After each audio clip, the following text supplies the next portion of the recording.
Hello class, today we are going to do some review work of just the basic ideas of integers from the grade 7 integers unit. So first thing I want to talk about is what is an integer. And an integer is just a sign and a whole number. So obviously the sign can either be positive or it can be negative. And a whole number is just a counting number. So 0, 1, 2, 3, so on and so forth. So obviously integers are just counting numbers and they can go both directions on a number line. Our number line usually has 0 in the middle, and the positive integers are to the right. So positive 1, positive 2, positive 3, positive 4, and so on and so forth. And we know that numbers to the right on a number line are greater, or a larger value. Going to the left of 0 are negative integers. So negative 1 is 1 spot to the left of 0, negative 2 is 2 spots to the left of 0, negative 3, 3 spots to the left, so on and so forth. So that's what we mean when we say it is a sign and a number. The sign tells you which direction. Are you going to the right, or are you going to the left? And then the whole number part tells you, well, how many spots do you go? So if we want to do the integer, positive 6, obviously we start at 0, and we would go 6 spots over to the right. So maybe let's do positive 2 instead with the number line I've drawn. Just 2 spots to the right of 0. On the other hand, if we want to draw the integer negative 3, the 3 tells us 3 spots, and the negative tells us to the left. So we'd go 3 spots to the left, obviously. Okay. The other way we can represent integers is with tiles. And so you have to kind of think of these as like coins, something that you could give or take away from someone. And we represent positive tiles with shaded in circles or squares, and negative integers with unshaded circles. So again, the shading tells you the type of integer, and then the number of circles represents, well, the amount, right? So we could say something like positive 3 is equal to 1, 2, 3 shaded in circles. And we could say something like negative 2 is equal to 1, 2 unshaded circles. Unshaded us telling us that it's negative, and there being 2 of them telling us the number 2, obviously. Again, each integer has a sign and a number. Sign telling us the type, number telling us how much. Okay. Now, with that being said, there are a couple other things that we can do when we are representing integers. Let's imagine that someone gave you some money and then took some money back from you. You could still represent the overall value that you have. And what we use for that is something called zero pairs. If I give you one thing,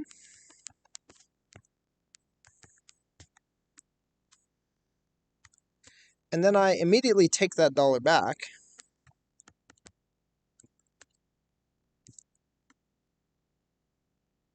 you obviously don't change the value that you have.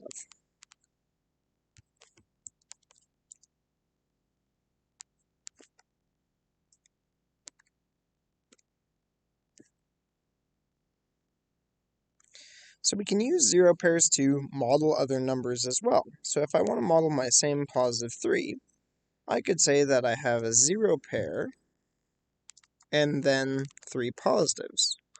This collection of tiles still represents positive 3 because we know that this zero pair would cancel with each other, leaving us with 3 positive tiles. But I could add as many zero pairs as I want, so maybe I add another zero pair and another zero pair. These still all represent positive 3 because my zero pairs just would cancel each other out, and if you wanted to, fully erase them when they cancel, you're left with obviously just the 3 positives there. I'm going to leave them to represent that those are in fact there. So, why do we look at these tiles at all? Well, we needed to do 2 things in grade 7. We needed to adding integers, and we needed to subtracting integers.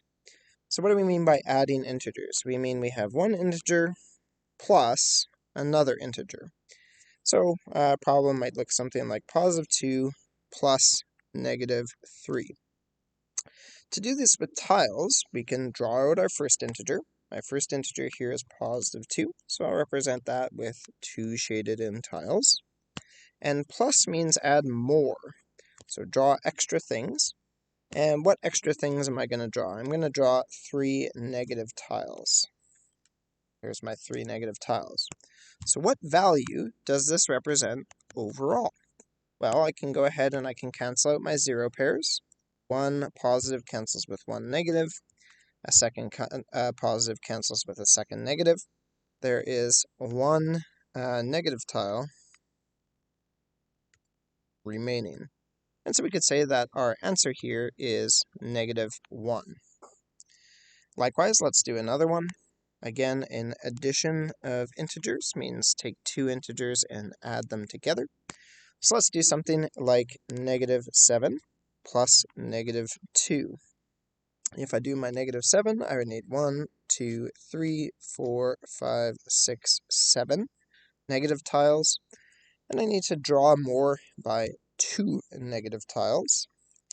Now, none of these cancel with each other because they're all negative. I don't have a positive and a negative to cancel with each other. So overall, I have 9 negative tiles in total. And so I could say that my answer here for my addition is negative 9. Now, if we think about those last 2 examples, what pattern can we make for doing this symbolically without drawing? Well, if I think about the numbers 3 and 2, my answer here is 1. So what do I do with 3 and 2 to get 1? Well, I'd have to subtract them. And my answer, though, is not 1, it's negative 1, right? So I am going to subtract when I have different signs on my integers, one of them negative, one of them positive, but then I need to keep the sign of the bigger integer. So let's say when adding integers with different signs. So one integer positive and one negative. We need to subtract the numbers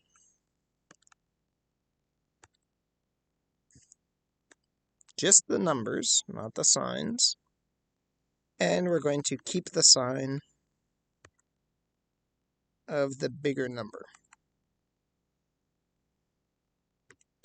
So often in my work, I'll break it up into the numbers part, 3 take away 2 is 1, and the signs part, where I say that 3 was negative, and I need to put those two pieces together.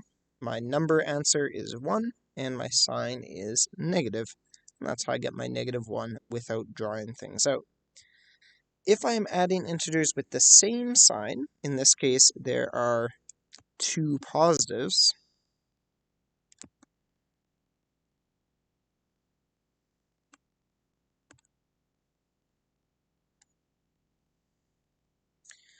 what I'm going to do is add the numbers, and I'm going to keep that same sign. So in this case, obviously, my numbers are both negative, negative 7 and negative 2. That's the same sign. And I'm going to add the numbers. 7 plus 2 is 9, and I'm going to keep that negative, so negative 9 is my answer. If we just apply those rules to questions that we haven't drawn things out for, let's imagine that we're doing negative 6 plus positive 2. In this case, we have 2 integers with different signs. Negative 6 is obviously negative, positive 2 is obviously positive. And so we're going to subtract the numbers. 6 take away 2 is 4. And for our signs, we're going to keep the sign of the bigger integer. So we're going to say 6 is negative, and so our answer here will be negative as well. So negative 6 plus positive 2, our answer is negative, and the number is 4. If we do another one and we say something like positive 6 plus positive 4, well, this is just an easy question like from elementary school, but let's apply our rules. In this case, we are adding integers with the same sign.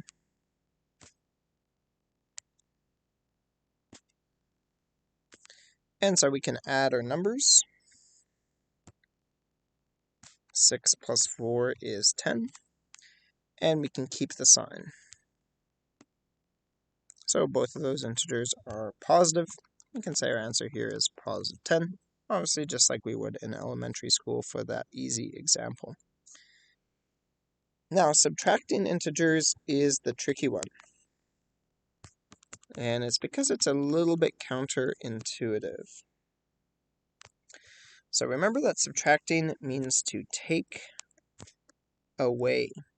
So if we think about subtracting integers, between our two integers, we're going to have a subtraction operation. So let's think about this. Let's think about, positive 6, take away positive 2. This is a problem we know how to work with from elementary school. We know our answer should be positive 4. 6 take away 2 is 4. So what do we need to do to model that? Well, we're going to start with our positive 6. I'm actually going to use blue for that.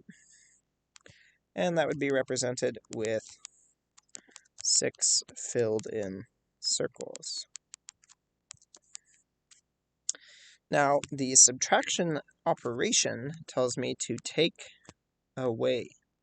So instead of drawing extra things into my drawing, I need to get rid of some, and I need to get rid of 2 positive tiles. So some teachers show that with crossing out. Other teachers show that with a different symbol to emphasize the idea of taking away. And usually that looks something like this. We're going to circle the ones, and we're going to take them away. Usually we don't write that word away. We just show that. If we think about, well, what would be left after I take away 2 of those 6 counters? Obviously, 4 counters would remain. And that's our positive 4. And of course, we knew that from the start because it's a nice, simple question.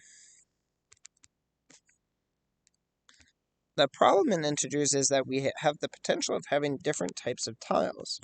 So what if I wanted to do positive 6 take away negative 2? What might that look like? Well, it's going to start out very similarly. So let's start by drawing out our first integer.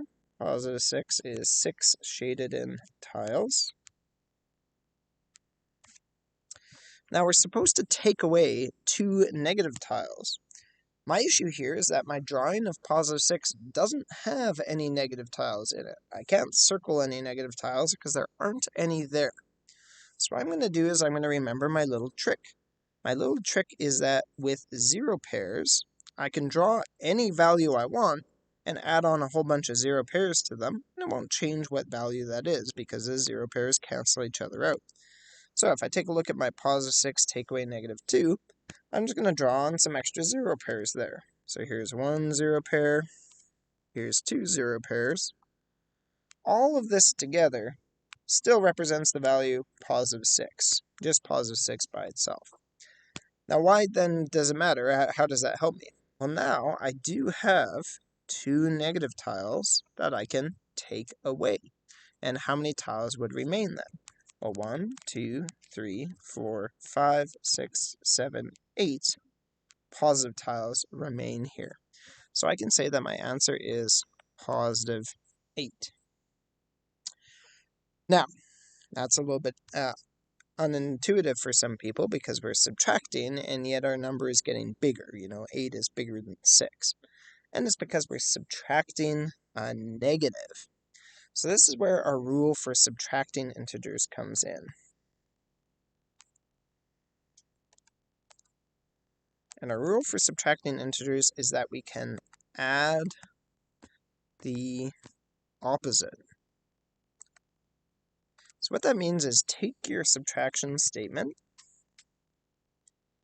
We're going to keep the first integer the same. So positive 6 saves positive 6 in that last example. Instead of subtracting, we're going to change our operation to adding. And instead of the second integer, we're going to change it to its opposite. So its opposite just flips the sign of whatever integer was already there. So instead of -2, the opposite is +2. Now we can add those. These are integers with the same signs. We just add the numbers. 6 plus 2 is 8, and the sign stays the same, positive. Okay, now this will work for any type of integers. So let's do another one. Let's do -4 take away -8. We're going to first off add the opposite. So we're going to keep the first integer the same, -4. We're going to convert our subtraction sign to an addition sign, and we're going to convert our second integer to its opposite. The opposite of -8 is +8. Now we can go ahead and add these together. So we are adding two integers with different signs. -4 is obviously negative, +8 is obviously positive. So we're going to go ahead and subtract the numbers. 8 take away 4 is 4. And for our sign, we're going to keep the sign of the bigger one. And the bigger one was 8, and it was positive. So we're going to put those two pieces together and say that our answer is +4. Could we get that using our tiles as well? Well, let's just double check. So as far as our -4 take away -8 goes, we're going to start with 4 negative tiles. I need to take away 8 negative tiles. I don't have 8 right now, I only have 4. So I'm going to redraw my -4 with some 0 pairs. Everything here still just represents -4. So that there is a representation of -4. However, I can now go ahead and take away 8 negative tiles.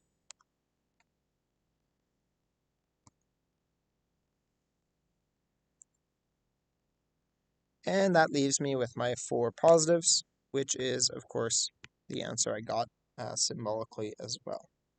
So that's a very brief review of your basic ideas of integers from your grade 7 unit.